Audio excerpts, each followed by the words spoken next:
切莫县没有这个手术，就沅江的这边唐山这边的老师们过去了以后，就帮我们开展起来这个手术。我们切莫到霍尔勒市是700多公里，也就是10个多小时的小车。在这个路途中，就如果病人突然发作心梗啊或者什么的话，就生命很危险，所以我们要开展这个手术，就是护理这个方面就填补自己的不足，就来学这个手术。在这1个月里面，就学到了很多，也印象里面也特别深刻，就是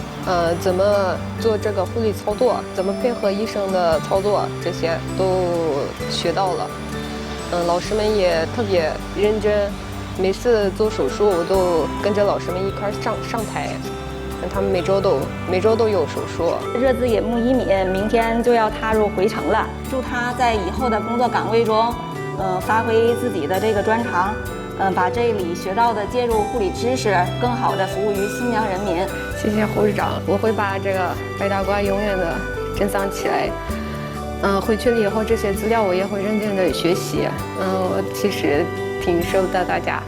然后为了表示感谢，我给大家跳段我们新疆的民族舞。我把这边学到的技术，交给我身边的同事们，一起为老百姓服务，能让老百姓更健康，家庭能更幸福。